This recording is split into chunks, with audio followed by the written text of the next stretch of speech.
Good morning दोस्तों, मैं हूं अश्विनी और अभी ये है कानपुर की सुबह। मैं हूं वेस्टर्न रोड पर, ये कोतवाली से थोड़ा सा दूर है और सुबह के टाइम में यहाँ पर कुछ चीज़ें बहुत बढ़िया मिलती हैं जो नाश्ते के तौर में, और आज से नहीं कई सालों से मिलती चली आ रही। मैं बहुत समय बाद कानपुर आया हूँ तो कुछ चस्का लेने का मन हुआ। इसी बीच में हमारे बीच में ये हैं संतोष जी। और संतोष जी जो ये मलाई मक्खन का काम करते हैं, ये थोड़ा सा दिखाएंगे सर। ये कानपुर का मशहूर मलाई का मक्खन है। ये सर्दियों में मिलता है। ये सर्दी की मिठाई, इसी का नाम है मक्खन मलाई। ये सर्दियों में मिलता है। जितनी सर्दी बढ़ेगी उसका इसका टेस्ट बढ़ता है। और ये थोड़े दिन का हो रहा है, उसके बाद इसका कारोबार ख़त्म हो जाएगा। उसके बाद आप क्या करेंगे? उसके बाद मैं फल का काम करता हूँ।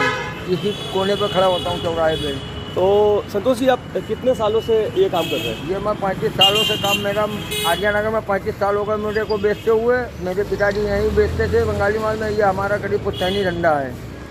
तो ये मक्खन जो है वो घर के निकले मक्खनों से कुछ अलग सा लगता है। ये दूध और क्रीम की झाग होती है। इसको मथानी से मथा जाता है।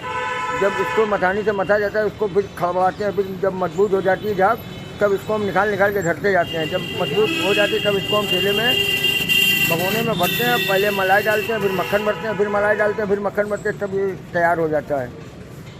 तो संतोष जी, ये यहाँ पर बहुत मैंने देखा है कि ये कानपुर बहुत ज़बरदस्त तरीके से बिकता है। कानपुर, लखनऊ, बनारस के सिवा कोई शहर में नहीं है जो टेस्ट हमारे कानपुर में खाने का, वो टेस्ट कहीं नहीं है। ये बात तो आपने बिल्कुल सही की। तो अभी मैं इसके बाद मैं देखता हूँ कि हमारे जो ब्रेड मक्खन वाले भाई साहब हैं वो हम थोड़ा सा लेट हो गए हैं, वो निकल जा चुके, लेकिन कानपुर से ही हुआ है। हाँ, थोड़ा इसके बारे में बताइए, ये कैसे फूड आया है सबके सामने? ये हमारे चावल मंडी में, जहाँ से मेरे पिताजी सीख के आए थे, वहाँ से इसका मक्खन की देन है। और चावल मंडी में हमारे पिताजी सीख के आए थे, वहाँ से सीखे। उसके बाद मेरे को मालूम नहीं, फिर मेरे पिताजी ने जब बनाना चालू किया तब मैं देखता रहा। दूध खवलाते हैं, दूध खवलाने के बाद ठंडा करते हैं, उसके बाद ओस में टांग देते हैं। ओस में टांगने के बाद 4 बजे रात में उठते हैं, तब मथानी से मथते हैं, तब इसका झाग उठता है, तब इसको हम बेचने जाते हैं। जितनी ठंडी पड़ेगी उतना इसका टेस्ट बढ़ेगा।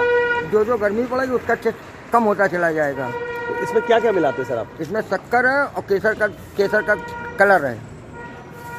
चलिए, हमको थोड़ा सा आप खिलाइए ज़रा, तो हम भी टेस्ट करें इसको। बहुत बचपन में कभी टेस्ट किया करते थे, अभी तो आइए हम आपको दिखाते हैं।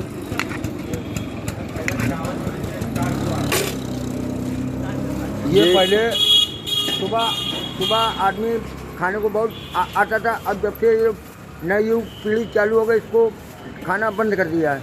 नई पीढ़ी इसको नहीं जानती है। पुराने युग बहुत जानते थे। वो सुबह 7 बजे बाल्टी लेकर आते थे और खरीद के चले जाते थे। इसका नाश्ते में सुबह का टाइम है, 11:30-12 बजे का खाने का टेस्ट अच्छा होता है। उसके बाद इसका टेस्ट धीरे धीरे बदलता जाता है। लॉकडाउन में क्या फ़र्क पड़ा है आपको इसकी सेल पर? लॉकडाउन में मेरे को थोड़ा बहुत 50% से कम दुकानदारी भई है। और लोगों का, जो पुराने लोग हैं जो आपको जानते हैं, तो उनका लगाव आपके प्रति कैसा रहा है लॉकडाउन में? हो चाहे वो भी लॉकडाउन में अपने से कम खाया। बहुतों ने खाया ही नहीं, बहुतों ने तो कम खाया है।